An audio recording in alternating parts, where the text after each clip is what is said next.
Hello guys, welcome to the video.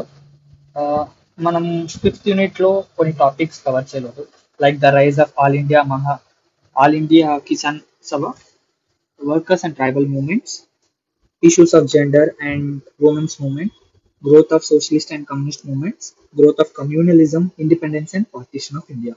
So ఈ tribal movements fourth unit లో comprehensive గా cover అవుతుంది. So I'm leaving it and rest మిగతావన్నీ cover చేస్తున్నాను. Let's start.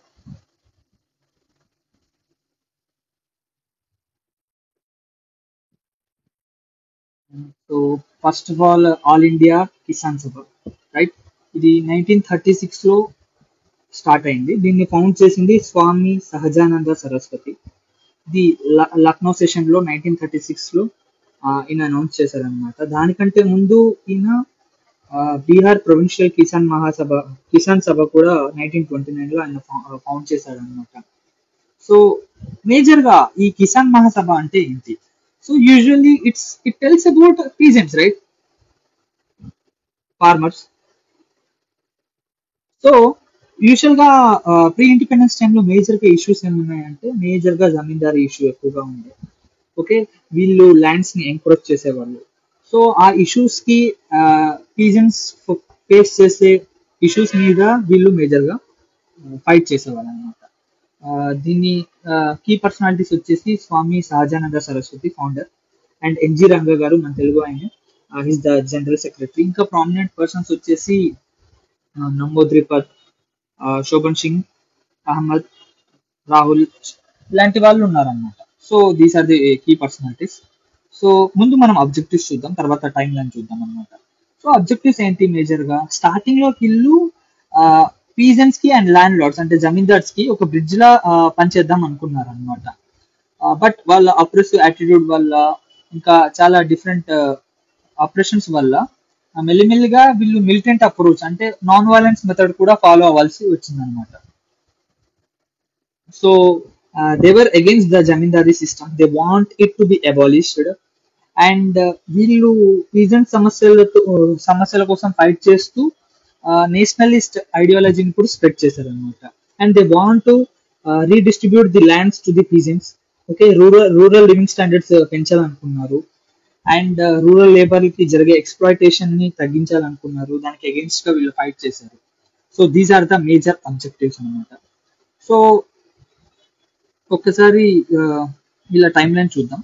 1929 లో significant events లో 1929 లో బీహార్ ప్రొవిన్షియల్ కిసాన్ సభ ఫామ్ అయింది. ఓకే, 1936 లో దాన్ని ఆల్ ఇండియా కిసాన్ మహాసభ చేశారు. And they have released manifesto also. So దాంట్లో వీళ్ళు ఏం చెప్పారు? జమీందారీ సిస్టమ్ ని అబాలిష్ చేయాలి, రూరల్ డెట్స్ ని క్యాన్సిల్ చేయాలి అని చెప్పారు. అండ్ 1937 లో రెడ్ ఫ్లాగ్ ని నార్మల్ గా మనము ఈ వర్కర్ యూనియన్స్ కావచ్చు, లేకపోతే పీజెంట్ యూనియన్స్ కావచ్చు, ఈ రెడ్ ఫ్లాగ్ యూజ్ చేస్తారు ఎక్కువగా. సో ఆ ఫ్లాగ్ ని వీళ్ళు అడాప్ట్ చేసుకున్నారు అనమాట. సో ఈ ఈ ఆల్ ఇండియా కిసాన్ సభ అనేది ఆ టైంలో ఒక ఆర్గనైజేషన్. ఆ ఆర్గనైజేషన్ ఇండియాలో అప్పుడు పెద్ద ఆర్గనైజేషన్ ఏంటి? Indian National Congress party, right?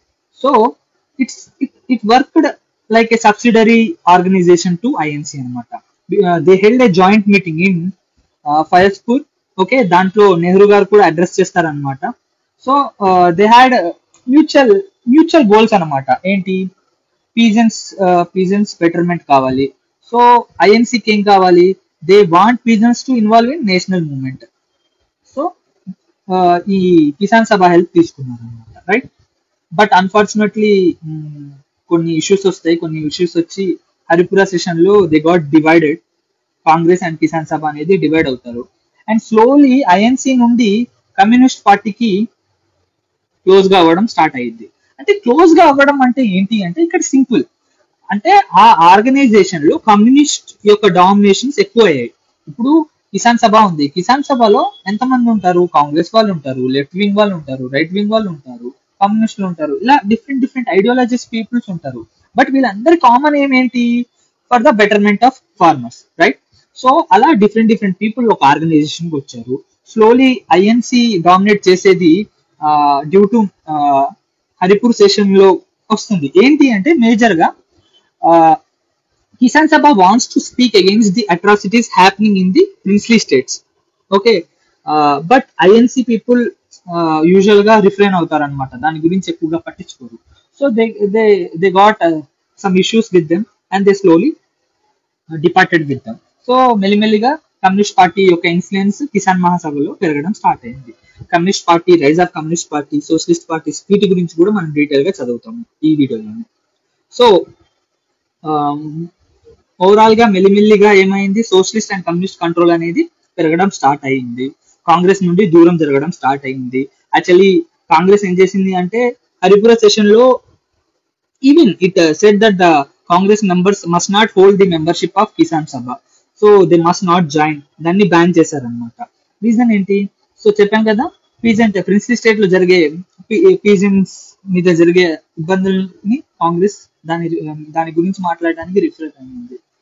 Okay, మెల్లిమెల్లిగా రిఫర్ అవడం స్టార్ట్ అయింది, సిపిఐ కంట్రోల్ చేయడం స్టార్ట్ చేసింది.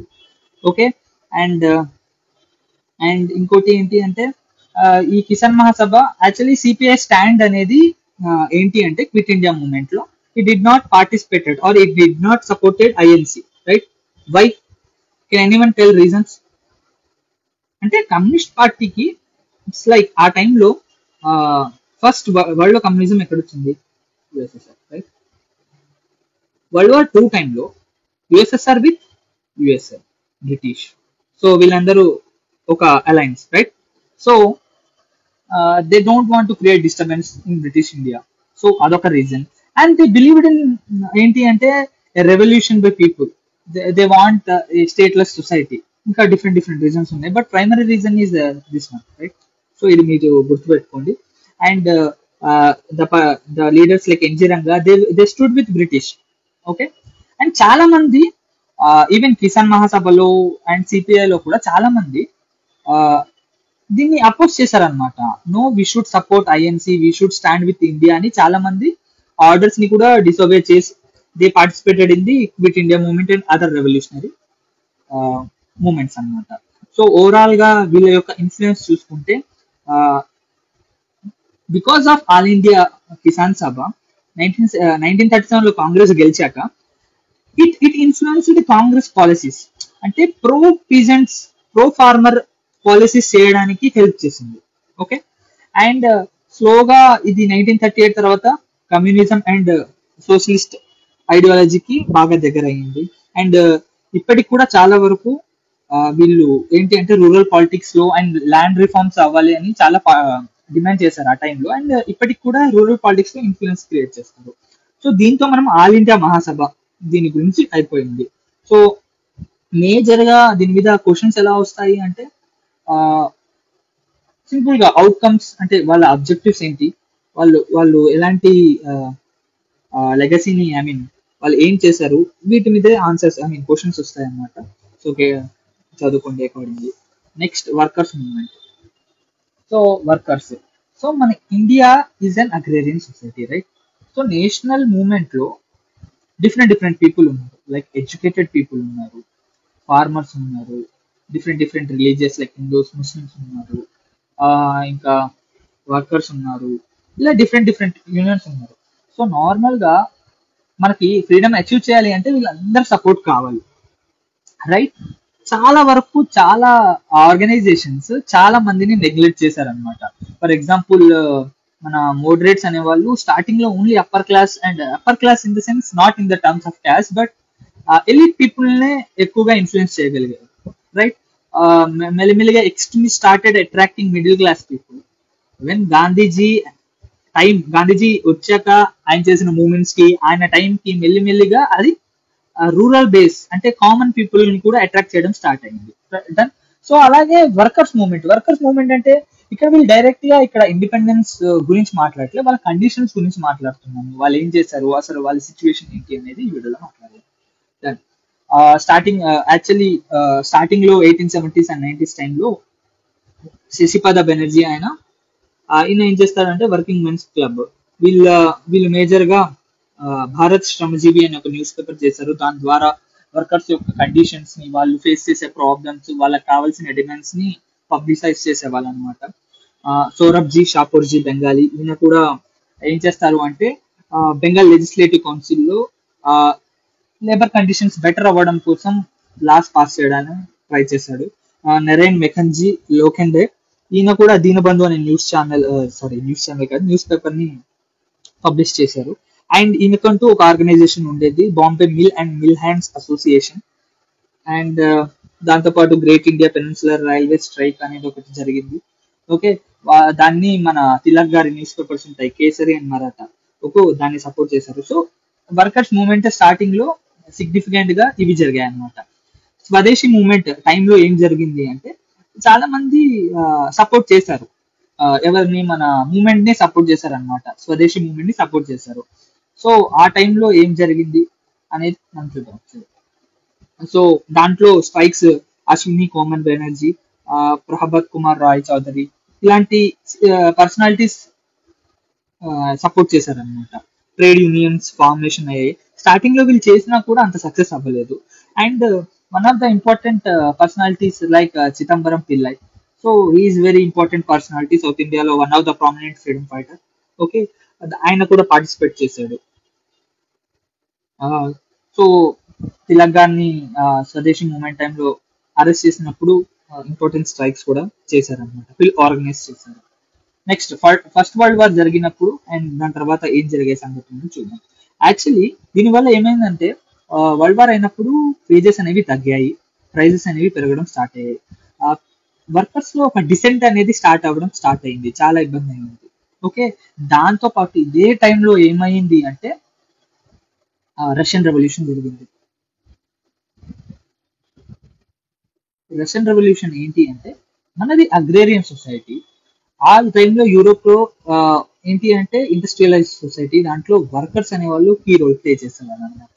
సో దే క్యాప్చర్డ్ అంటే they Tron the king and workers అందరిలో ఒక జోష్ వచ్చింది అనమాట, మన పరిస్థితులు బాగుంటాయి అనేది. ఇవన్నీ ఇన్ఫ్లుయెన్స్ చేసాయి అనమాట వీళ్ళందరినీ. ఓకే, కమ్యూనిస్ట్ ఇంటర్నేషనల్ అనేది ఫామ్ అయింది, ఇంటర్నేషనల్ లేబర్ లా ఆర్గనైజేషన్ కూడా, ఇంటర్నేషనల్ లేబర్ ఆర్గనైజేషన్ కూడా ఫామ్ అయింది. అండ్ ఏంటి అంటే లేబర్ రిఫార్మ్స్ కి వీళ్ళు ప్రో అనమాట. ఓకే, అండ్ ఏఐటియుసి ఫామ్ అయింది అనమాట, దీనికి Lala Lajpat Rai was the first president. ఈ లింక్డ్ క్యాపిటలిజం అండ్ ఇంపీరియలిజం అంటే ఏమవుతుంది అంటే క్యాపిటలిజం ఇంపీరియలిజం అనేవి రెండు ఒకే రకంగా ఉంటుంది. అంటే ఈ ఇంపీరియలిస్ట్ పీపుల్ ఏం చేస్తారు అంటే నార్మల్ గా థర్డ్ వరల్డ్ కంట్రీస్ లోకి లైక్ ఇండియా అండ్ ఆఫ్రికాలోకి వచ్చి ఇక్కడ ఉన్న న్యాచురల్ రిసోర్సెస్ తీసుకెళ్లి అక్కడ యూరోప్ లో అక్కడ వాళ్ళ బెనిఫిట్ కోసం వాళ్ళు యూజ్ చేసుకొని ఇక్కడ మనల్ని దోచుకుంటున్నారు. సో ఇలాంటి కాన్సెప్ట్ ని ఆయన చెప్పారు. And he's one of the few first persons. మనకి I want to ask you question. And similar గా దీన్ని బట్టే దాదాబాయి నవరోజీ ఒక థియరీని ప్రపోజ్ చేశారు. ఆ థియరీ ఏంటో కామెంట్ సెక్షన్ లో పోస్ట్ చేయండి. అండ్ ఇంకో ఎకానమిస్ట్ కూడా ఉన్నారు, వీళ్ళుంటే ఆయన పేరు కూడా చెప్పండి. Okay, and trade union act 1926 లో అయింది. ఫస్ట్ టైం ట్రేడ్ యూనియన్స్ కి లీగల్ స్టేటస్ ఇచ్చింది గవర్నమెంట్. సో రిజిస్ట్రేషన్ కోసం కొన్ని కండిషన్స్ పెట్టింది. దాంతో పాటు వాళ్ళకి ఏంటంటే పొలిటికల్ గా లిమిటెడ్ యాక్టివిటీస్ లోనే పార్టిసిపేట్ చేయాలని కూడా చెప్తున్నారు. అండ్ లేట్ 1920s లో ఏం జరిగింది అంటే ఎక్కువగా ఈ ట్రేడ్ యూనియన్స్ లో అంటే వర్కర్స్ లో కమ్యూనిస్ట్ ఇన్ఫ్లుయెన్స్ అనేది పెరగడం స్టార్ట్ అయింది అనమాట. One of the significant event is Bombay textile mills. Okay, led by Kamgar union, Girni Kamgar union ఈ ఆర్గనైజేషన్ లీడ్ చేసింది అనమాట. ఓకే, దాని తర్వాత government of British India they formulated few legislations like public safety ordinance. So వాళ్ళకంటూ కొన్ని ఏంటి అంటే government powers to suppress threats. అంటే ఈ పబ్లిక్ సేఫ్టీ ఆర్డినెన్స్ వల్ల ఏం చేశారు అంటే ట్రేడర్స్ ఏదైనా డిమాండ్ చేసినా లేకపోతే ఏదైనా ప్రొటెస్ట్ చేసినా ఈ యాక్ట్ ని అడ్డు పెట్టుకుని వాళ్ళని సప్రెస్ చేయడం కోసం ఈ యాక్ట్ ని ఎనాక్ట్ చేశారు. Then next trade disputes act ఏంటి అంటే courts of enquiry consultation boards, restriction and strikes. So major గా ఏంటి అంటే ఏ ఇబ్బందులు జరిగినా దాని మీద ఫాస్ట్ గా ట్రయల్ జరగడం కావచ్చు, లేకపోతే స్ట్రైక్స్ అవ్వకుండా సప్రెస్ చేయడం కావచ్చు, ఈ యాక్ట్ యొక్క ముఖ్య ముఖ్య ఉద్దేశం. Then next Meerut conspiracy case. ఏంటి అంటే ఇది మీరూట్ లో జరిగింది. దీంట్లో ఇంపార్టెంట్ లీడర్స్ వచ్చేసి ఎస్ఏ డాంగే అండ్ ముజఫర్ అహ్మద్.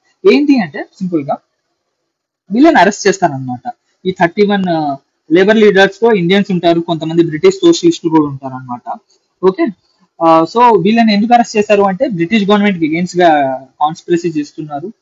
మీరు it's like anti British, like ఇప్పుడు యాంటీ ఇండియా యాక్టివిటీస్ అంటాం కదా, ఆ టైంలో యాంటీ బ్రిటిష్ యాక్టివిటీస్ మీరు చేస్తున్నారు అని అప్పటి గవర్నమెంట్ మన ఈ వర్కర్ లీడర్స్ ని అరెస్ట్ చేస్తారు అనమాట. సో దీనివల్ల మూవ్మెంట్, వర్కింగ్ క్లాస్ మూవ్మెంట్ అనేది వీకెండ్ అయింది, ఇంటర్నేషనల్ గా అటెన్షన్ కూడా వచ్చింది. ఓకే, అండ్ కాంగ్రెస్ 1937 అప్పుడు ఎలక్షన్స్ లో ఆ, వీళ్ళు ట్రేడ్ యూనియన్ సపోర్ట్ చేశారనమాట.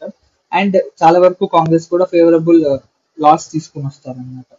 ఓకే, సెకండ్ వరల్డ్ వార్ జరిగేటప్పుడు డాక్ వర్కర్ ఈ పోర్ట్స్ దగ్గర what we call I mean they did strikes, and చాలా మంది స్ట్రైక్స్ కూడా చేశారు. And these people supported okay the freedom cause. Next వచ్చేసి పోస్ట్ ఇండిపెండెన్స్ లో, ఇది మనకి ఎగ్జామ్ కి అంత ఇంపార్టెంట్ కాదు ఎందుకంటే సిలబస్ లో ఇది లేదు, but just have a look అనమాట. అండ్ యూజువల్ గా ఇది మనకి ఎగ్జామ్ లో ఇంపార్టెంట్. అంటే what are the weaknesses of the movement అని సింపుల్ గా చెప్పాలి అంటే ఇది ఓన్లీ ఆర్గనైజ్డ్ సెక్టర్ లోనే కవర్ చేసింది అనమాట. అన్ఆర్గనైజ్డ్ లేబర్స్ గురించి పట్టించుకోలేదు. అండ్ చాలా వరకు ట్రేడ్ యూనియన్స్ అనేవి సో మెనీ ట్రేడ్ యూనియన్స్ ఉండటం వల్ల యూనిటీ అనేది లేకుండా పోయింది. అండ్ దాంతో పాటు కొన్ని issues like women issues and oppressed groups like social reforms, వాటి గురించి they haven't spoke or they haven't involved much అనమాట. So these are the weakness of the movement. Exam లో ఇవి ఇంపార్టెంట్.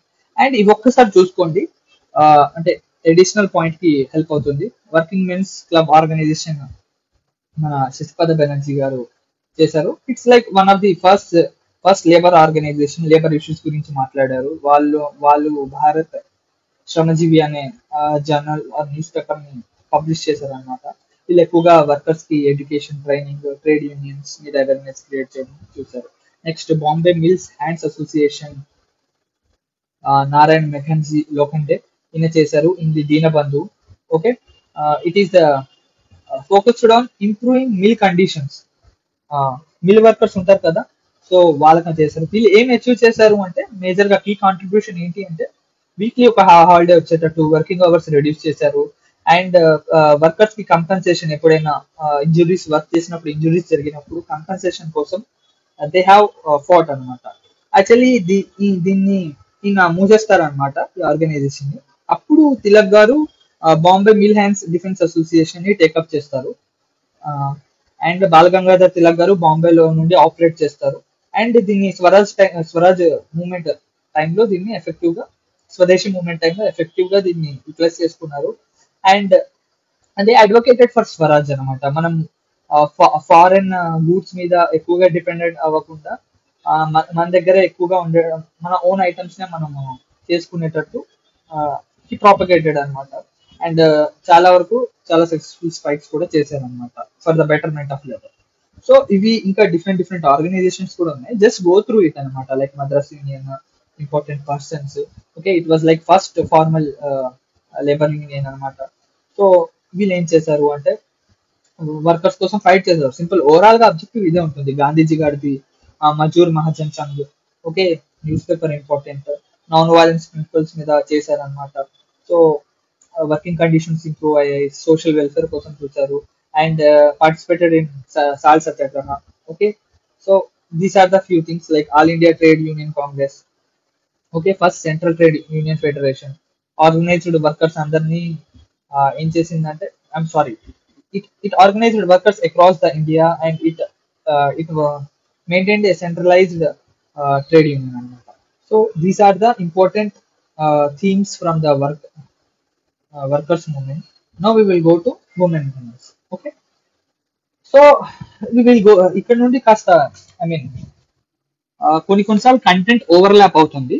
ఓకే, సో మీరు దాన్ని తీసేసేయండి, చాలా వరకు కంటెంట్ ఓవర్లాప్ అవుతుంది. So women moments. సో అసలు ఉమెన్ ఏంటి?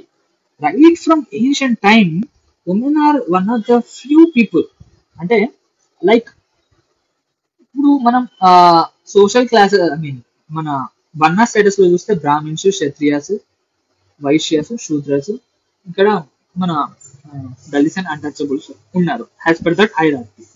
సో యాజ్ పర్ దిస్ హైరార్కీలో Shudras and Dalits got so much social exclusion, right? Now when it's about women, women Brahmin అయినా కావచ్చు, క్షత్రియ అయినా కావచ్చు, వైశ్య కావచ్చు, శూద్ర కావచ్చు, దళిత్ అండ్ అన్టచబుల్ కావచ్చు, ఏంటి అంటే వీళ్ళు అన్నిట్లో కూడా they faced various social exclusion అనమాట. ఓకే, వేరియస్ సోషల్ ఈవిల్స్ అనమాట. సో ఆ టైంలో కండిషన్స్ చాలా వర్స్ట్ గా ఉండే. So they slowly started many many great peoples like Raja Ram Mohan Roy ఇలాంటి వాళ్ళు మెల్లిమెల్లిగా వాళ్ళ కండిషన్స్ ని ఇంప్రూవ్ చేశారు. సో మేజర్ గా ఆ టైంలో అసలు ఏమేమి మేజర్ ఇష్యూస్ ఉన్నాయో ఒకసారి చూద్దాం. Look, this is UPSC previous year question అనమాట.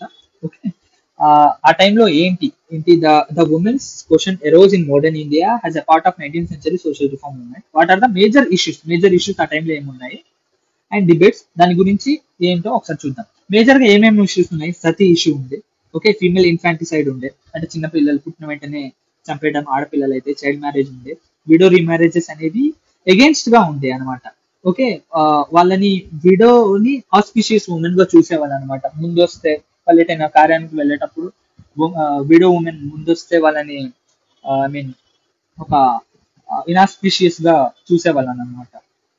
ఉమెన్ ఎడ్యుకేషన్ చాలా వర్సన్ గా ఉండే అండ్ పర్దా సిస్టమ్ అనేది ఉండేది. ఆ, చాలా వరకు ఇంట్లలోనే ఉండేవాళ్ళు అండ్ వాళ్ళకంటూ లీగల్ రైట్స్ అనేవి చాలా లిమిటెడ్ గా ఉండే ఆ టైంలో. ఓకే, సో ఇప్పుడు సతీ చూద్దాం. సతీని మేజర్ గా Raja Ram Mohan Roy, Ishwar Chandra Vidyasagar actually in women education, but he also spoke about sati. So overall గా దీన్ని అపోజ్ చేశారు. దానికోసం విలియం బెంటిక్ తో మాట్లాడి బెంగాల్ సతీ రెగ్యులేషన్ మాట్లాడి, in the sense he influenced that person. Okay, సతీని ఇల్లీగల్ గా చేశారు అనమాట. ఓకే, అండ్ సేమ్ వే దీన్ని కొట్టేసేయండి. And same way female infanticide కోసము కొన్ని లెజిస్లేషన్స్ వచ్చాయి, like female infanticide prevention act 1870, ఇది మనకి important. Okay, and child marriages కి ఈశ్వర్ చంద్ర విద్యాసాగర్ గారు చాలా కీ రోల్ ప్లే చేశారు. అండ్ విడో రీమ్యారేజెస్ కూడా కీ రోల్ ప్లే చేశారు. Dalhousie Hindu widows remarriage act 1856 లో చేశారు. దాన్ని పాస్ చేసింది లార్డ్ క్యానింగ్. ఉమెన్ ఎడ్యుకేషన్ కోసం సావిత్రిబాయి పూలే, జ్యోతిరావు పూలే, సర్ సయ్యద్ అహ్మద్ ఖాన్ వీళ్ళు కూడా ఇంపార్టెంట్ కీ రోల్ ప్లే చేశారు. ఓకే, సో నార్మల్ గా ఒకసారి చూద్దాం డీటెయిల్ ఇంకొంచెం. చాలా ఇక్కడ ఇక్కడ చెప్పాను కదా, చాలా వరకు రిపీట్ అవుతాయి అని.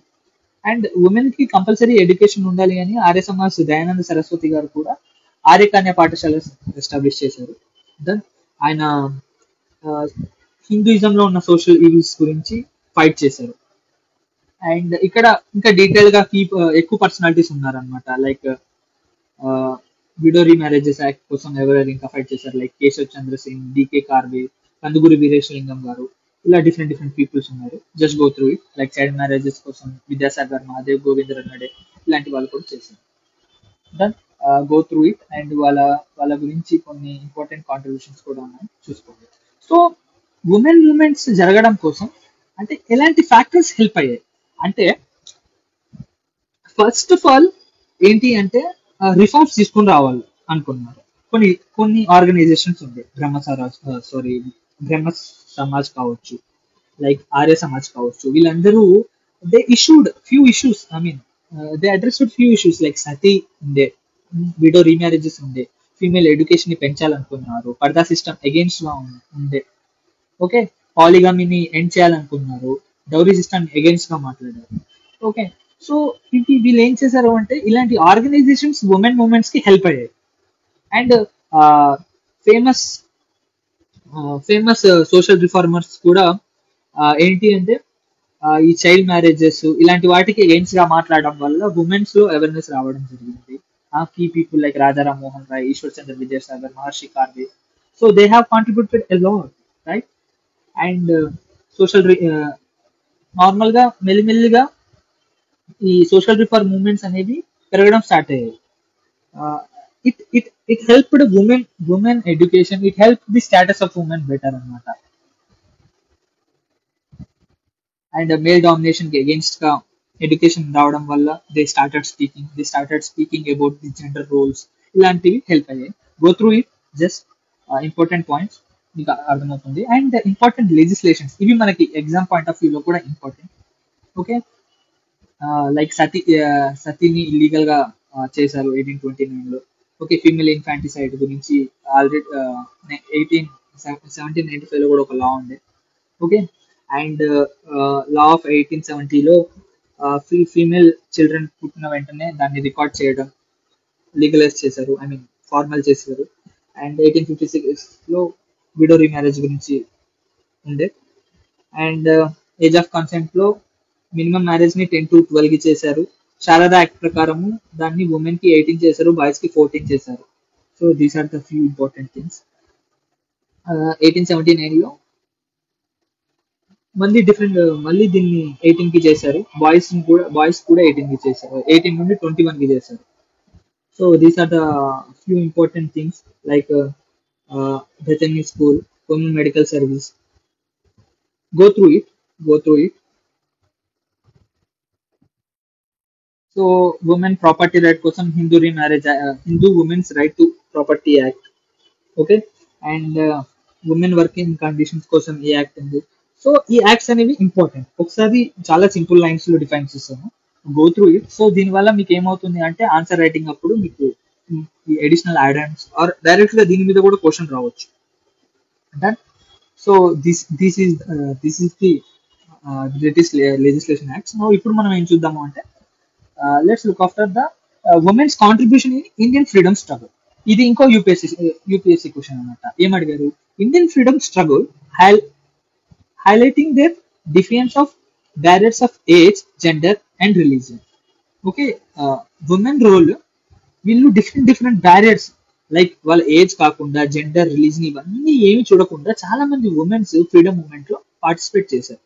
దెన్ వాళ్ళ గురించి రాయండి అని అడిగారు. సింపుల్ గా రాణి లక్ష్మీబాయి గారు 1857 లో చేశారు. Like Hazrat Mahal Begum actively 1857 revolt. Okay, and Kasturibai Gandhi, wife of Mahatma Gandhi గారు. Aruna Asaf Ali, she Aruna Asaf Ali, so quit India movement లో చాలా కీ రోల్ ప్లే చేశారనమాట.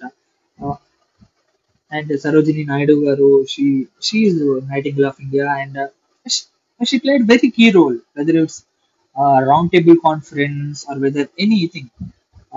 చాలా వరకు ఉమెన్ మూవ్మెంట్స్ ని ఆర్ ఉమెన్ ఫ్రీడమ్ స్ట్రగుల్ ని ముందుండి మరి నడిపించారు. సుచిత్ర కృపాలిని, ఇలా అని Besant, Kamala Nehru, wife of Nehru. So I have given the list, మీరు ఒక్కసారి గో త్రూ ఇట్. సో ఇక్కడ నేను ఏం చెప్పాలనుకుంటున్నాను అంటే అంటే ఉమెన్ మూమెంట్స్ లో డిఫరెంట్ యాంగిల్స్ ఉన్నాయి. లైక్ వాళ్ళకంటూ ఓన్ గా రిఫార్మ్ అవ్వడం కోసం ఫ్యూ పర్సనాలిటీస్ హెల్ప్ తో వాళ్ళు మూమెంట్స్ చేశారు. And their role in national movement అనమాట. ఈ నేషనల్ మూవ్మెంట్ లో కూడా అంటే నేనేం చెప్పాలనుకుంటున్నా అంటే, వాళ్ళకంటూ స్పెసిఫిక్ గా ఏజ్ లేదు, ఓల్డ్ పీపుల్ పార్టిసిపేట్ చేశారు, యంగ్ ఉమెన్ పార్టిసిపేట్ చేశారు.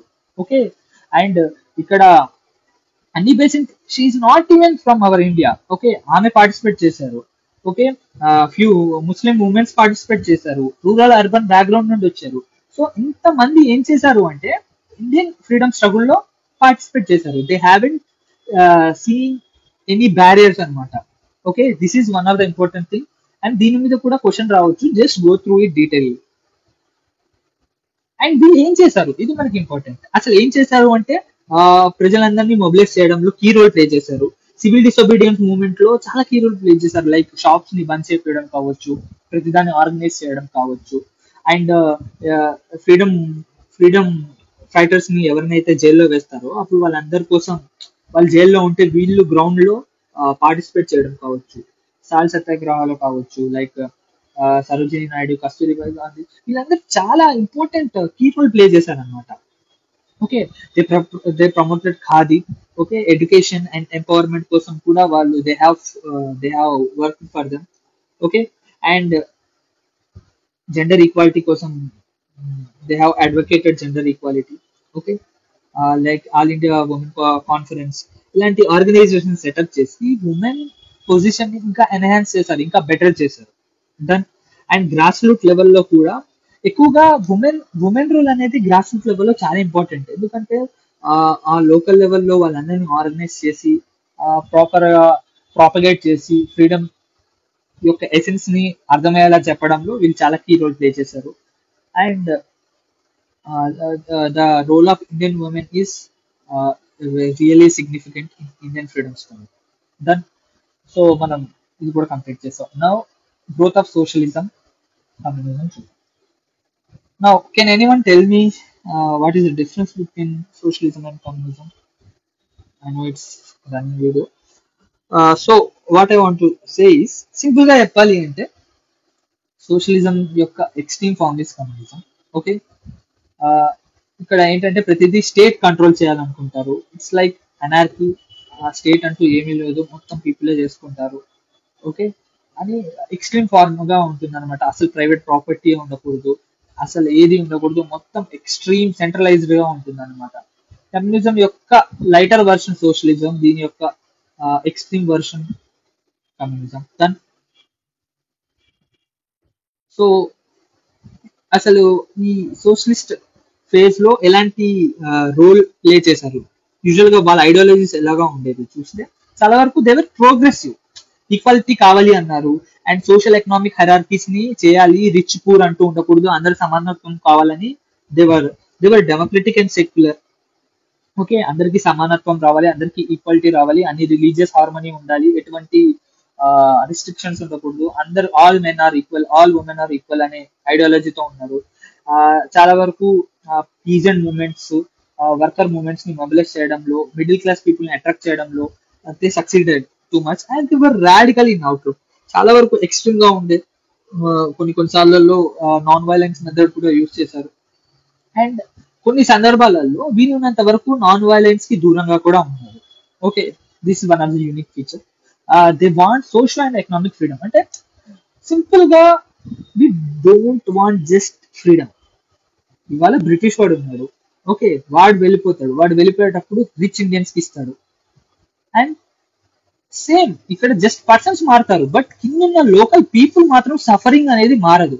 సో ఈ సఫరింగ్ ఎండ్ చేయాలి అనే ideology socialist and communist ideologies అనమాట. So they want a broader freedom అనమాట, not mere a political freedom. Political freedom అంటే ఏంటి, సింపుల్ గా సెల్ఫ్ రూల్ ఒక్కటే కాదు, మాకు సోషియో ఎకనామిక్ గా చేంజెస్ కూడా రావాలి అని అడ్వకేట్ చేశారు. And the continued it struggle. So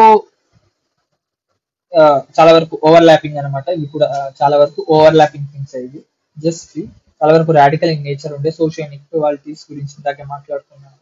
okay, చాలా వరకు ఈ నేషనల్ మూవ్మెంట్ ఎక్స్పాండ్ అవ్వడం కోసం కమ్యూనిస్ట్ అండ్ సోషలిస్ట్ హెల్ప్ చేశారు. కొన్ని సందర్భాలలో కమ్యూనిస్టులు దూరంగా ఉన్నా కూడా actually their work helped, their work created a consciousness.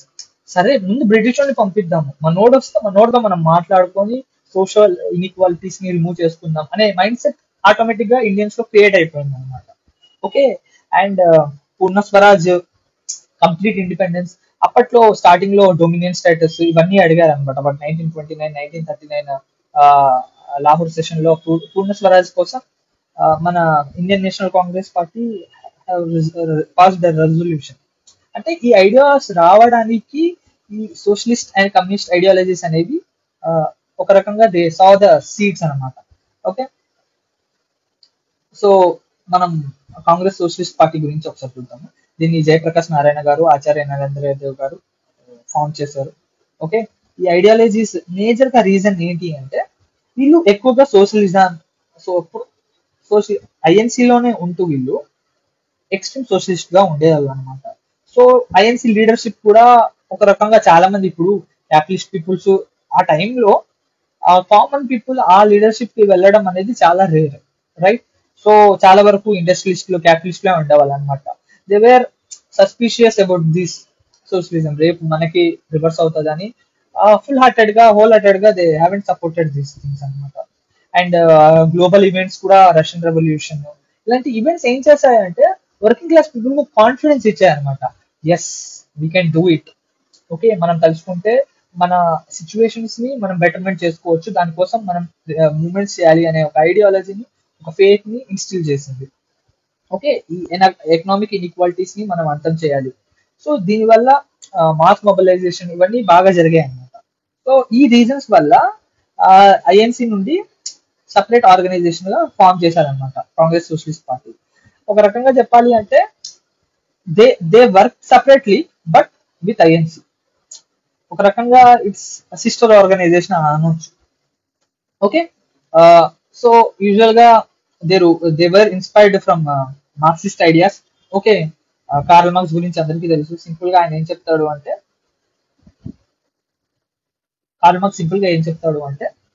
ఇండస్ట్రియలిస్టులు ఉంటారు, ఓకే, వర్కర్స్ ఉంటారు, పీజన్స్ ఉంటారు, వీళ్ళందరినీ దోచుకుంటారు. ఓకేనా, దీనివల్ల వీళ్ళు చాలా సఫర్ అవుతారు. ఓవరాల్ గా పీపుల్ ఒక రోజు రివోల్ట్ అవుతారు. అప్పుడు వీళ్ళందరూ ఎవరు ఉండరు, స్టేట్లెస్ సొసైటీ ఉంటుంది. ఆ స్టేట్లెస్ సొసైటీలో అందరూ సమానమే, ఎటువంటి ప్రైవేట్ ప్రాపర్టీ ఉండదు, ఏమి ఉండదు అని ఆయన ఒక థియరీని ప్రపోజ్ చేశారు. ఈ vision about it, right. So ఆ ఐడియాస్ ని, అంటే సమానత్వం అనే ఐడియాస్ ని వీళ్ళు బాగా అట్రాక్ట్ అయ్యారు. And they also inspired from Gandhiji's non violence. Okay, వీళ్ళంత వరకు నాన్ వైలెన్స్ కి దూరం, వీళ్ళు అసలు నాన్ వైలెన్స్ లో ఇండల్జ్ అవ్వలేదు. So they want to do the satyagraha method. Okay, and they advocated for liberal and social democracy. And moreover ఇక్కడ వీళ్ళు కార్ల్ మార్క్స్ లిటరల్ కమ్యూనలిజాన్ని కమ్యూనిజాన్ని they haven't supported. Okay, they supported the idea of equality. Okay, so it means like social and liberal democracy. They want democracy.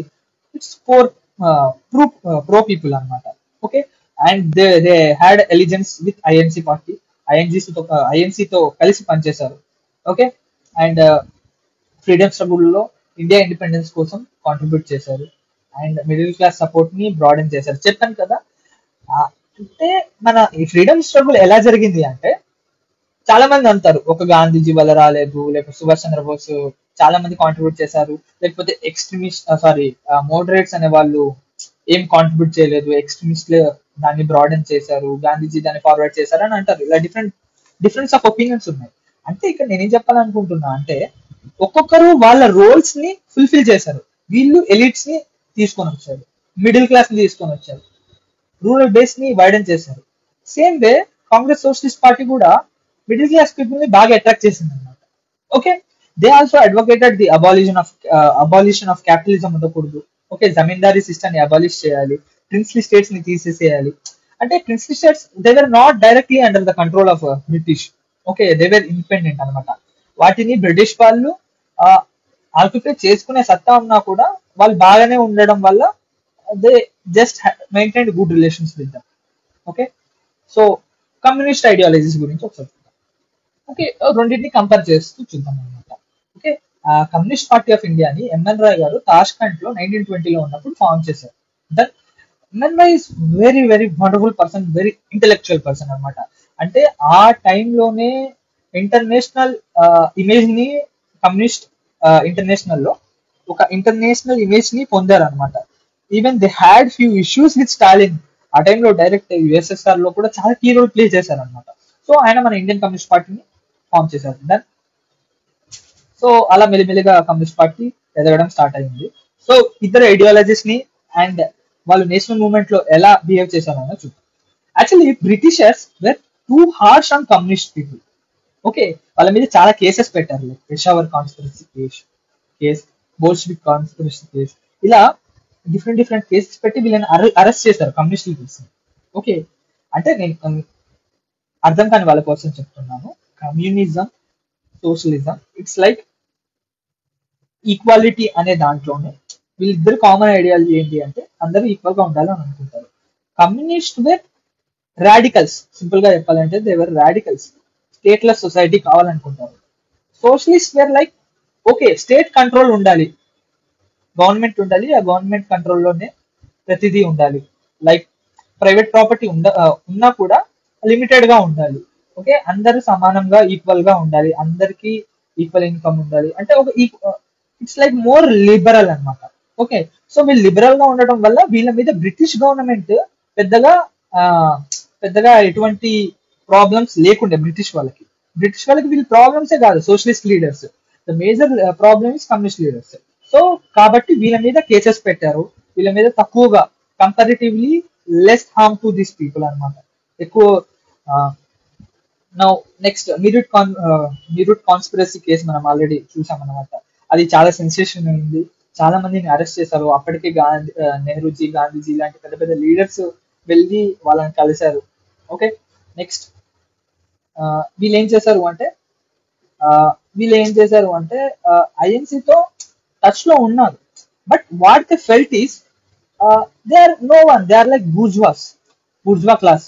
Okay, a tool to British influence. అంటే వీళ్ళు ఏమనుకున్నారు అంటే British వాళ్ళకి తొత్తులుగా INC behave చేస్తున్నారు. They are rich people, simple గా rich people.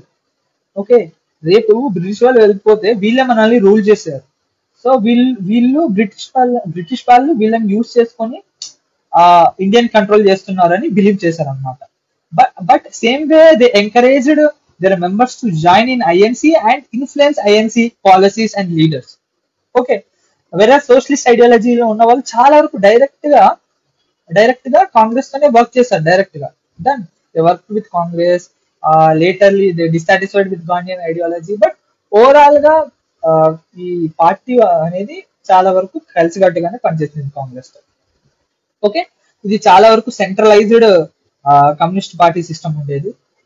వేరే ఇక్కడ వచ్చేసి చాలా వరకు ఇంటర్నల్ డివిజన్స్ ఉండేవి, డిఫరెంట్ ఐడియాలజీస్ ఉండేవి సోషలిస్ట్. చూస్తే వీళ్ళని 1934 లో బ్రిటిష్ గవర్నమెంట్ ఇల్లీగల్ ఆర్గనైజేషన్ గా డిక్లేర్ చేసింది. వీళ్ళు మార్జినలైజ్డ్ పీపుల్ ని అండ్ గ్రాస్ రూట్ లెవెల్ లో ఇండియన్ నేషనల్ మూవ్మెంట్ ని బాగా స్ప్రెడ్ చేయడం స్టార్ట్ చేశారు. Okay, and they participated actively in Indian civil disobedience movement. Okay, వీళ్ళు కూడా యాక్టివ్ గా పార్టిసిపేట్ చేశారు, ఇద్దరు పార్టిసిపేట్ చేశారు. ఇదే టైంలో సోషలిస్ట్ అండ్ కమ్యూనిస్ట్ ఐడియాస్ ని కూడా స్ప్రెడ్ చేశారు. డన్. అండ్ చెప్పాను కదా కాంగ్రెస్ పార్టీని వీళ్ళు ఏంటి జాయిన్ అయ్యి అక్కడ కాంగ్రెస్ పాలసీస్ ని కమ్యూనిస్ట్ అంటే ప్రో ఇంకా ఎక్స్ట్రీమ్ కాంగ్రెస్ ని కూడా సోషలిస్ట్ వేలో మెల్లిగా నుండి కమ్యూనిస్ట్ వేలో తీసుకొని రావాలని వాళ్ళ మెంబర్స్ ని కూడా కాంగ్రెస్ లో జాయిన్ అవ్వమని చెప్పారు. అండ్ చాలా వరకు సోషలిస్టులు కాంగ్రెస్ పార్టీలో డిఫరెంట్ పొజిషన్ ని కూడా దే హెల్డ్ అనమాట. So peasant movements initially peasant movements మీద ఫోకస్ చేయలేదు. Okay, they were more on working class. Okay, మెల్లిమెల్లిగా 1940s తర్వాత పీజెంట్ మూవ్మెంట్స్ ని కూడా సపోర్ట్ చేయడం చాలా చేశారు. For example Telangana peasant arms struggle కమ్యూనిస్టులు చాలా కీ రోల్ ప్లే చేశారు.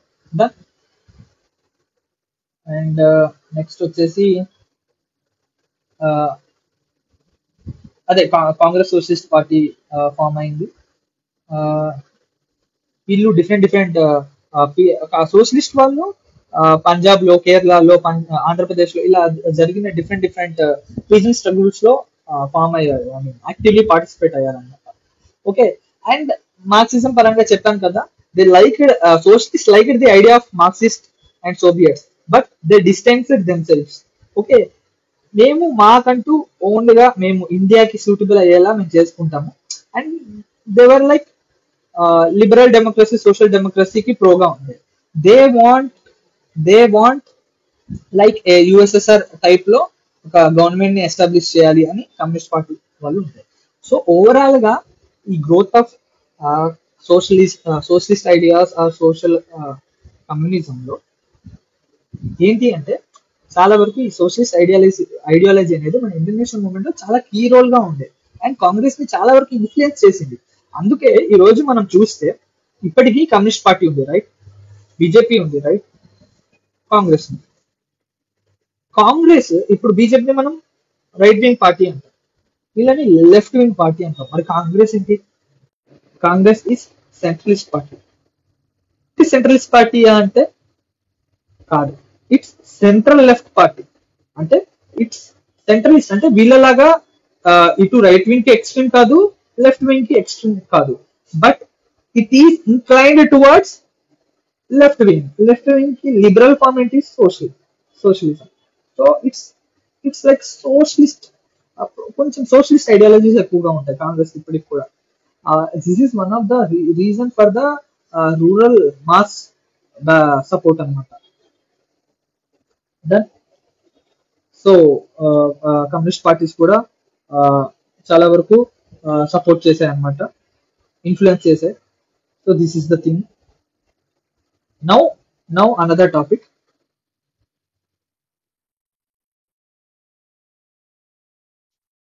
కమ్యూనలిజం. నేను ఇందాక కూడా మర్చిపోయి కమ్యూనిస్ట్ ని కొన్నిసార్లు కమ్యూనలిజం అనే వర్డ్ యూస్ చేశాను, please forgive me. So both are different. That's a political ideology. This is not political ideology but it's related to politics. Let's see అసలు కమ్యూనలిజం అంటే ఏంటో చూద్దాం. సింపుల్ గా ఏం లేదు, మన అంటే it's like primacy once own religion community over others. అంటే ఒక సిచ్యువేషన్ వచ్చినప్పుడు అక్కడ ఇద్దరు పర్సన్స్ ఉంటే ఏ అనే అతను ఏ రిలీజియన్ కి సంబంధించిన వాడైతే బి బిని సపోర్ట్ చేస్తాడు, ఏని సపోర్ట్ చేస్తాడు అంటే సేమ్ రిలీజియన్ పర్సన్ సపోర్ట్ చేస్తాడు. ఓకేనా? సింపుల్ గా ఏంటి అంటే మనవాడు మత పిచ్చి, సింపుల్ గా చెప్పాలి అంటే. ఓకే, అది నార్మల్ గా వాడి ఓన్ రిలీజియన్ ని ప్రేమిస్తే ఫైన్, బట్ అవతల రిలీజియన్ ని ద్వేషించి మెల్లిమెల్లిగా డామినెన్స్ చూపించాలి అనుకుంటే అది communalism. Okay, communalism is political movement. ఇందులో చెప్పా కదా, పొలిటికల్ ఐడియా, పొలిటిక్స్ లో ఇది పార్ట్ అనమాట. ఓకే, దీని యొక్క మేజర్ ఏంటి అంటే it will mobilise the particular religious community for the political action. అంటే ఒక పొలిటికల్ గెయిన్ ని అచీవ్ చేయడం కోసం ఆ సేమ్ రిలీజియన్ పీపుల్ ని మొబిలైజ్ చేసి they perform various things. That so this is the communalism అనేది one of the major source of social conflict and political గా మనకి చాలా ఇష్యూస్ తీసుకొని వచ్చేది ఇదే అన్నమాట.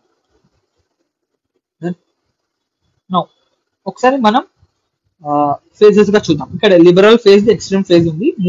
ఏది మన ఫ్రీడమ్ స్ట్రగుల్లో మోడరేట్స్, ఎక్స్ట్రీమిస్ట్, దీనికి సంబంధం లేదు. ఇది వేరు, అది వేరు. ఓకేనా? Let's see. సో స్టార్టింగ్ లో అంటే కమ్యూనలిజం అనేది ఎలాగా ఎవాల్వ్ అయింది చూద్దాం.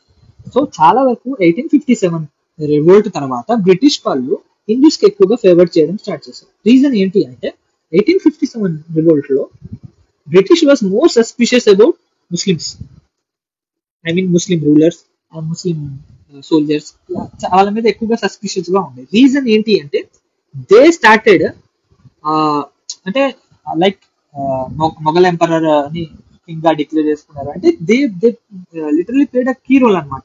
సో వాళ్ళ మీద సస్పిషియస్ గా ఉండి మెల్లిమెల్లిగా they started divide and rule policy. And ఇక్కడ ప్రిఫరెన్స్ టు హిందూస్ కన్నా preference to Muslim started decreasing. So దాని తర్వాత sir Syed Ahmed Ali Khan Aligarh college form చేశారు.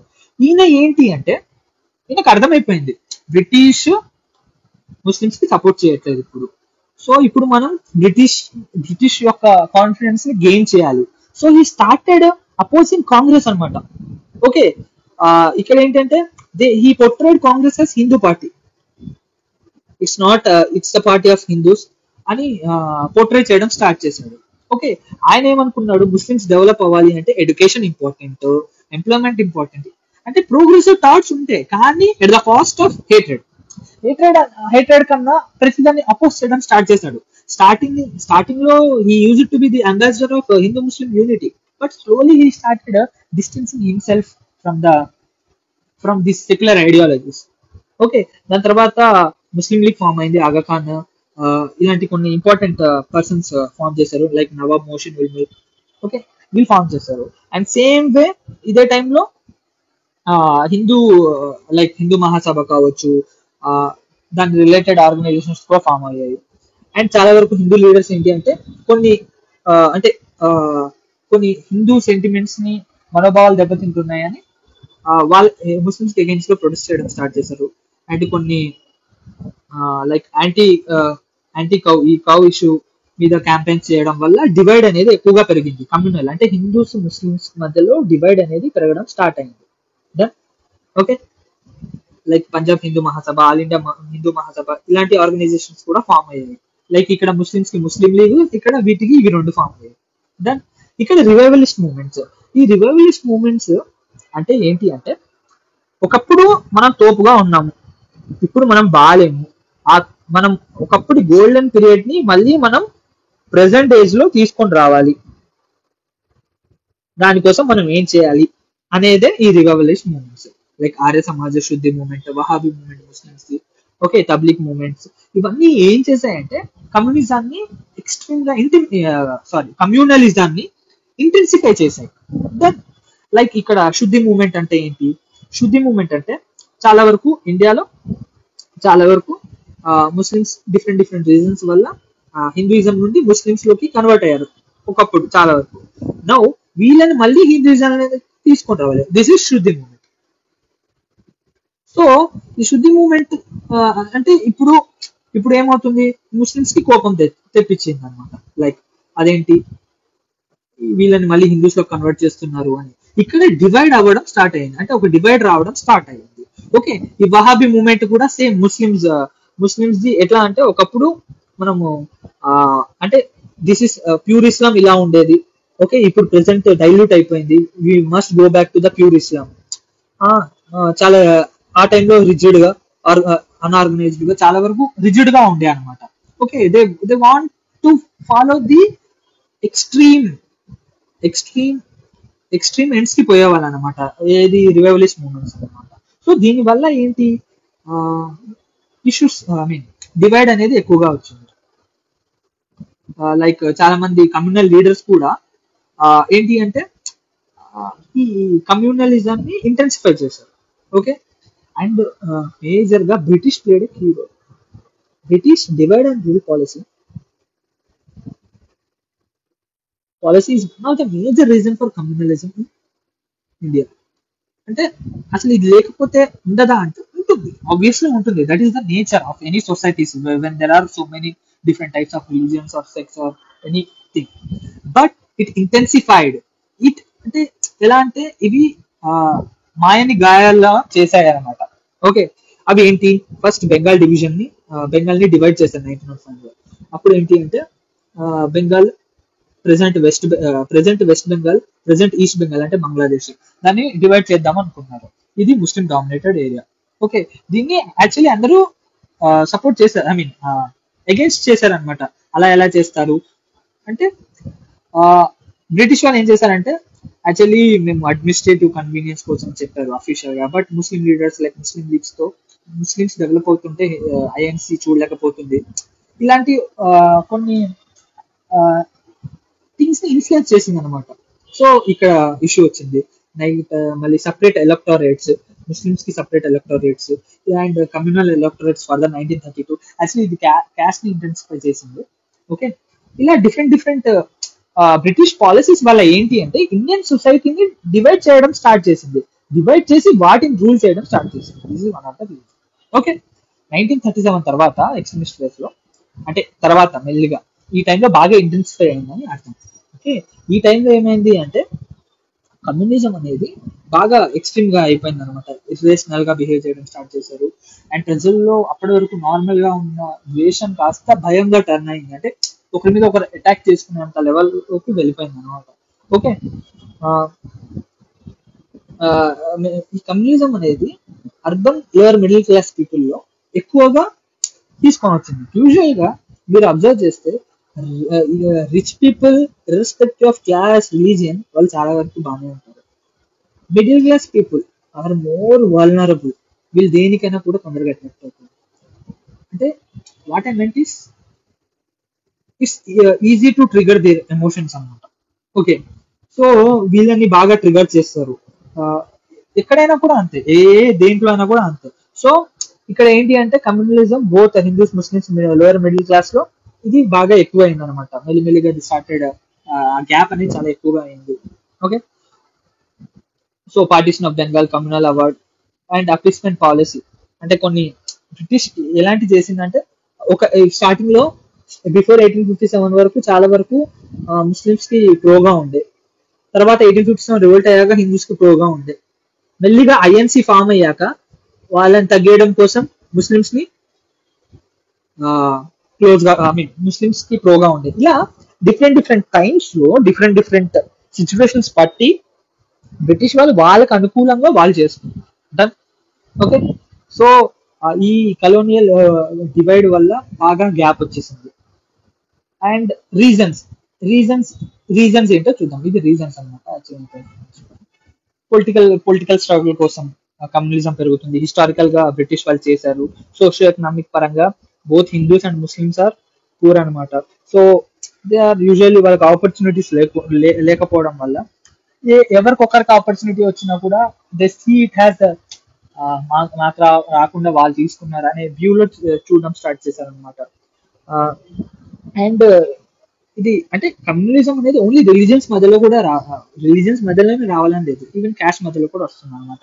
క్యాస్ట్ డివిజన్స్ వల్ల కూడా, ఈ క్యాస్ట్ బేస్డ్ రిజర్వేషన్ వల్ల కూడా కొన్ని అంటే ఏంటంటే డిఫరెన్సెస్ వల్ల, ఆ డిబేట్స్ జరగడం వల్ల, డిఫరెంట్ ఇష్యూస్ వల్ల ఇవి ట్రిగర్ అవుతూ ఉంటాయి. నౌ మీడియా కూడా చాలా ఇంపార్టెంట్ రోల్ ప్లే చేస్తుంది ఈ రోజు. కమ్యూనలిజం స్ప్రెడ్ అవ్వడానికి చాలా వరకు మిస్ఇన్ఫర్మేషన్ ఇస్తుంది. దీనివల్ల చాలా వరకు హేట్రెడ్ అనేది రైజ్ అవుతుంది. ఓకే, రిలీజియస్ ఎక్స్ట్రీమిజం కూడా, ఫండమెంటలిజం ఎక్కువగా పెరగడం వల్ల కూడా, అంటే ఈ ఫ్యాక్టర్స్, ఈ రీజన్స్ కమ్యూనలిజం పెరగడం కోసం కీ రోల్ ప్లే చేస్తాయి. దన్ సో మనం ఇప్పుడు లాస్ట్ టాపిక్ చూద్దాం, that is partition, independence and partition. Now మనకి ఇండిపెండెన్స్ ఎలా వచ్చింది అంటే నేషనల్ స్ట్రగుల్ జరిగింది డిఫరెంట్ టైమ్స్ లో. మోడరేట్స్ ఉండే, ఎక్స్ట్రీమిస్ట్ ఉండే. గాంధీయన్ ఫేజ్ లో నాన్ వైలెన్స్ మూవ్మెంట్ చేసాము, సివిల్ డిసోబీడియన్స్ మూవ్మెంట్ చేసాము, క్విట్ ఇండియా మూవ్మెంట్ చేసాము, అండ్ రెవల్యూషనరీ యాక్టివిటీస్ జరిగాయి. సుభాష్ చంద్రబోస్ గారు ఇండియన్ నేషనల్ ఆర్మీ ఫామ్ చేశారు. ఇదే టైంలో వరల్డ్ వార్ 2 జరిగింది. బ్రిటిష్ ఎకనామికల్ గా హ్యాండిల్ చేసే సిచ్యువేషన్ లో లేదు. బ్రిటిష్ లో ఎలక్షన్స్ వచ్చాయి బ్రిటన్ లో, అప్పుడు కన్జర్వేటివ్ పార్టీ ఓడిపోయింది అండ్ లేబర్ పార్టీ లార్డ్ అట్లే became the prime minister. I don't know whether he's Lord or not. Please check. Atle became the prime minister. Okay. He was like pro third world countries, so he started having soft corner and he decided to give independence. అంటే decided అంటే అన్ని factors వల్ల అలా అయింది అనమాట. So this is situation, ఈ స్టేజ్కి వచ్చింది. నా పార్టీషన్ ఎలా జరిగింది? సో పార్టీషన్ అంటే ఏంటి? సింపుల్ గా డివిజన్. దన్ మన ఇండియా ఇక్కడ అప్పట్లోనే యునైటెడ్ ఇండియాని పార్టీషన్ చేసి పాకిస్తాన్, ఇది ఈస్ట్ పాకిస్తాన్ గా, ఇది పాకిస్తాన్ గా డివైడ్ చేశారు. ఇది ఇండియా. సో ఈ విధంగా డివైడ్ చేశారు. దానికి కాజెస్ ఏంటి అవన్నీ చూద్దాం. సో హిందూ మెజారిటీ ఏరియాని ఇండియాగా బ్రిటిష్ వాళ్ళు డిక్లేర్ చేసేసారు. పాకిస్తాన్ ముస్లిమ్స్ మెజారిటీ పాకిస్తాన్ చేశారు. బ్రిటిష్ వాళ్ళు ముస్లిం లీగ్ క్రియేట్ అవ్వడానికి కీ రోల్ ప్లే చేశాయి అండ్ సపరేట్ ఎలక్టరేట్స్ ని వైడెన్ చేశాయి. స్టార్టింగ్ లో జస్ట్ ముస్లిమ్స్ కి ఇచ్చింది కాస్త మెల్లిమెల్లిగా అన్ని రిలీజియన్స్ అంటే డిఫరెంట్ క్లాసెస్ కి ఇవ్వడం స్టార్ట్ చేశారు. ఓకే, కమ్యూనలిజం అనేది పెరగడం స్టార్ట్ అయింది. Okay, done. Partition of Bengal గురించి ఇందాకే చెప్పుకున్నాము. Muslim league, separate electorates. Okay, Lucknow pact టెంపరీగా అగ్రి అయింది. ముస్లిం లీగ్ డిమాండ్స్ ని ఐఎన్సీ టెంపరీగా అయింది. హిందూ మహాసభ, ఆర్ఎస్ఎస్, ఇలా డిఫరెంట్ ఫ్యాక్టర్స్ అనేవి అంటే ఈవెంట్స్ అనేవి అయ్యాయి అనమాట. Okay, actually Simon commission and Nehru report ఏంటి అంటే కమ్యూనల్ డిమాండ్స్ ని ఇష్యూ చేయడం కోసం ట్రై చేసింది, బట్ అవి ది ఫెయిల్డ్, ప్రాపర్ గా దాన్ని రిజాల్వ్ చేయలేకపోయారు అనమాట. And I think it's on August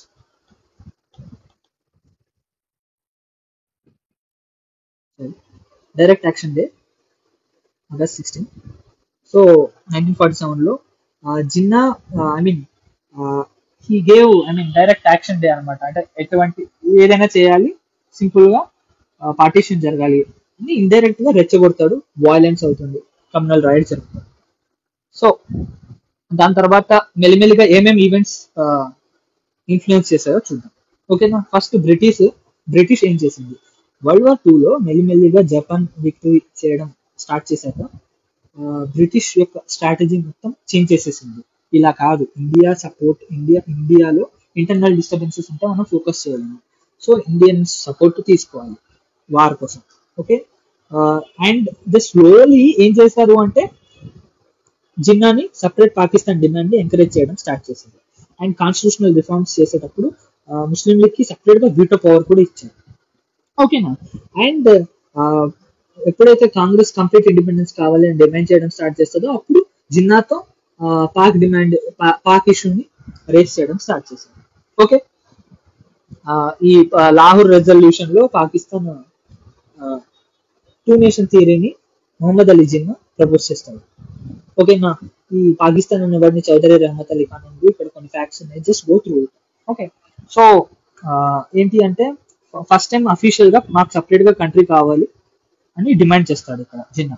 okay. 1942లో క్రిప్స్ machine వస్తుంది. అప్పుడు దాంట్లో పెతిక్ లారెన్స్, స్టఫోర్డ్ క్రిప్స్, ఏబి అలెగ్జాండర్, ఈ 3 మెంబర్స్ కమిషన్ ఇండియాకి వస్తుంది. సో వాళ్ళు ఏం చెప్తారు అంటే మీరు మాకు వరల్డ్ వార్ 2లో సపోర్ట్ చేస్తే మీకు డొమినియన్ స్టేటస్ అంటే ఏంటి, మీరు రూల్ చేసుకోండి. Okay. Except defence, communication, international relations, ఈ 3 తప్ప మిగతావన్నీ మీకే ఇచ్చేస్తాం, మీరే రూల్ చేసుకోండి. You will be directly under the crown rule, like simple like Commonwealth country లాగా, అంటే modern Commonwealth countries like Australia ఉంది కదా, బట్ అఫ్ కోర్స్ అక్కడ డిఫెన్స్ ఇలాంటివన్నీ వాళ్ళే చూసుకుంటారు. ఆ టైంలో డొమినియన్ స్టేటస్ ఈ విధంగా ఉండే అనమాట. ఓకే. సో అది ఇస్తాము అని చెప్తారు. అండ్ మీరు కాన్స్టిట్యూషన్ ఫ్రేమ్ చేసుకోవడానికి కోసం కాన్స్టిట్యూంట్ అసెంబ్లీని కూడా ఫామ్ చేస్తామని చెప్తారు. బట్ కాంగ్రెస్ దాన్ని రిజెక్ట్ చేస్తుంది. ఈవెన్ ముస్లిం లీగ్ కూడా అసలు మేము పాకిస్తాన్ డిమాండ్ చేశాం కదా, దాని గురించి ఎక్కడ కూడా మీరు ప్రస్తావించలేదు అని క్రిప్స్ మిషన్ ప్రపోజల్స్ ని వీళ్ళు రిజెక్ట్ చేస్తారు. అండ్ రాజగోపాలాచారి, ఆయన one of the greatest freedom fighters from southern India, and he is the first governor general of independent India అనమాట. ఓకే. ఇంపార్టెంట్. సో ఈయన కూడా ఒక అంటే కాంప్రమైజ్ కి తీసుకొని వస్తారు. ఆయన ఏం చెప్తారు అంటే ముందు ముస్లిం లీగ్ కాంగ్రెస్ డిమాండ్ కి సపోర్ట్ చేస్తుంది, దాని తర్వాత ఒక కమిషన్ చేసి ముస్లిం మెజారిటీ డిస్ట్రిక్ట్స్ ని డిమాండ్ చేసి వాళ్ళకంటూ కొన్ని ఏంటి దాన్ని ఏమంటారు, వాళ్ళకంటూ కొన్ని dominion status are special autonomy ఇస్తాము అని అంటారు. దాని తర్వాత ఏంటి, ఒకవేళ పార్టీషన్ యాక్సెప్ట్ చేస్తే మనం జాయింట్ గా డిఫెన్స్, కామర్స్ అండ్ కమ్యూనికేషన్ కలిసి చేద్దామని డిఫరెంట్ ఐడియాస్ ఇస్తాడు. బట్ ఏంటి అంటే ఈవెన్ గాంధీజీ కూడా ఇన్ఫ్లుయెన్స్ చేస్తాడు జిన్నాని, ఈ పార్టీషన్ వద్దు మానుకో అని. బట్ దో ఇది కూడా ఫెయిల్ అవుతుంది.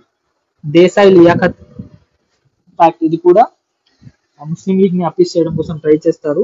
బట్ యూజువల్ గా ఏంటి అంటే మొత్తం మనం సీట్స్ ని పంచుకుందామని అంటారు, బట్ కాంగ్రెస్ యాక్సెప్ట్ చేయదు. ఈవెన్ ముస్లిం లీగ్ కూడా దాన్ని పెద్దగా ఫార్మల్ గా చూడదు అనమాట. అంటే ఇక్కడ ఏంటంటే వేరే అటెంప్ట్స్ జరిగాయి అనమాట ఇక్కడ. ఓకే. ఇక్కడ ఏంటి, బ్రిటిష్ వాళ్ళు ట్రై చేశారు ఏంటి పార్టీషన్ చేయాలా వద్దా అని, వాళ్ళు కొన్ని రిఫార్మ్స్ ఐడియాస్ తో వచ్చారు. ఓకే. అండ్ ఈయన ఒక ఐడియాతో వస్తారు. ఇదేంటి, ఇది బ్రిటిష్ అఫీషియల్ పాలసీ, ఇది బ్రిటిష్ అఫీషియల్ ఇది ఎలక్షన్స్. సో ఈ టైంలో ఈ ఈవెంట్స్ జరిగాయి అని అర్థం. ఇది కూడా బ్రిటిష్ వాళ్ళ అఫీషియల్ గా చేసింది. సో ఇక్కడ ఏంటి చూద్దాం. నెక్స్ట్ వేవల్ ప్లాన్ అప్పటి వైస్రాయ్ లార్డ్ వేవల్ కాన్ఫరెన్స్ పెడతాడు. దాంట్లో కూడా ఆయన ఏం చెప్తాడు అంటే except governor general and commander in chief అందరూ ఇండియన్స్ ఉంటారు. ఓకే. ఎగ్జిక్యూటివ్ కౌన్సిల్ మెంబర్స్ మిగతా వాళ్ళ ఉంటారు. దాంట్లో అవుట్ ఆఫ్ 14 ముస్లిం లీగ్ కి 6 ఇస్తామని చెప్తారు. దాన్ని యూజువల్ గా ఎవరు యాక్సెప్ట్ చేయరు.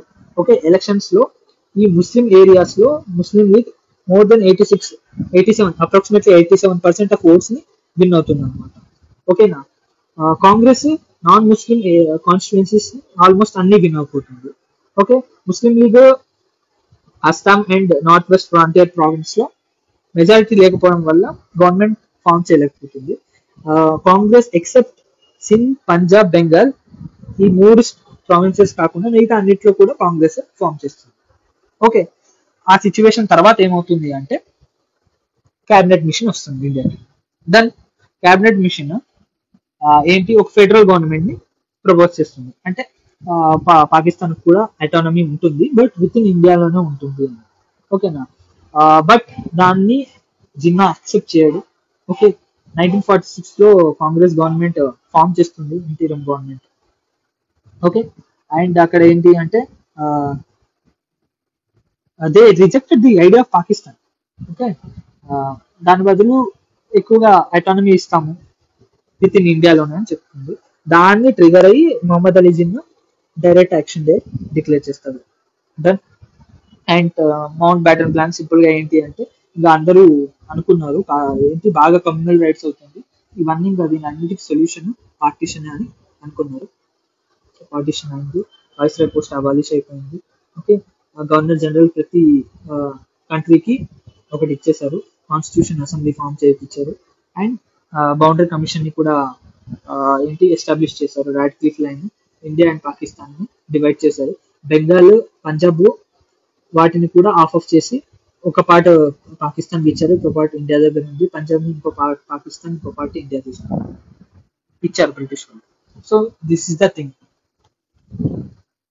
సో ఓవరాల్ గా ఫైనల్ గా కాంగ్రెస్ పార్టీ ఏం చేసింది పార్టీషన్ కోసం? నార్మల్ గా చాలా వరకు కాంగ్రెస్ పార్టీ అందరినీ కలుపుకోవడానికి ట్రై చేసింది. Okay, but it fail to undermine, I mean జిన్నాని అంచనా వేయడంలో ఫెయిల్ అయింది ప్రాపర్ గా. ఆయన్ని కంట్రోల్ చేయలేకపోయింది. Separate electorates, Jinnah aggressive leadership వల్ల ఏంటి అంటే they instigated Muslim population and it ultimately led to partition. Okay, and కొన్ని కొన్ని సందర్భాల్లో ముస్లిం లీగ్ ని పాసిఫై చేయడానికి ట్రై చేసింది. ఓకే, అండ్ చాలా వరకు ముస్లిం ఏరియాస్ లో ప్రాపర్ గా రీచ్ అవుట్ అవ్వడంలో అక్కడ కాంగ్రెస్ ఫెయిల్ అయింది. ఓకే, అండ్ ఫైనల్ గా big big leaders like Sardar Vallabhbhai Patel, Nehru and other Congress leaders acknowledge partition is the only way to end this violence అని అనుకున్నారు. And Gandhiji opposed the partition, and Khan Abdul Ghaffar Khan, Maulana Azad వీళ్ళు కూడా they were against the Mountbatten plan, that is partition. Okay, Gandhiji he tried his best, he rejected the two nation theory, but ultimately partition happened. Overall గా consequences ఏంటో చూద్దాం. Mass migration, చాలా మంది అటు నుండి ఇటు నుండి అటు అయ్యారు. చాలా మంది కమ్యూనల్ జస్ట్ రిలీజియన్ బేసిస్ మీద చాలా మంది nearly 1.1 to 2 million got killed, so many got displaced. Okay, women చాలా మంది, అది ముస్లిం కావచ్చు, హిందూస్ కావచ్చు, ఎవరైనా కావచ్చు, irrespective of religion, women got vulnerable, they got rape, they got kill. It was very heinous. చాలా వరకు India last so many jute and cotton, Pakistan last access to fuel. అంటే ఎకనామికల్ రిసోర్సెస్ ని దే గాట్ లాస్ట్ అనమాట. చాలా మంది refuses వచ్చారు. Okay, and slowly ఒక్కొక్కరి మీద కోపం, ద్వేషం అండ్ ఒక్కొక్కరి మీద సస్పిషియస్ వల్ల గొడవలు అవ్వడం స్టార్ట్ అయ్యాయి. సో చాలా జరిగింది. ఇన్ని అయినా కూడా India remain it's secular character. ఇంత జరిగినా కూడా it showed it's commitment to secularism. It redefined the characteristic of a nation. అంటే ఒక ప్రాపర్ డైవర్స్ నేషన్, దాంట్లో డామినేటెడ్ కమ్యూనిటీ ఉన్నా కూడా state haven't showed any partiality and it remained to its secular character. So దీంతో అయిపోయింది. మనం we have covered all the topics. So this is, thank you for watching.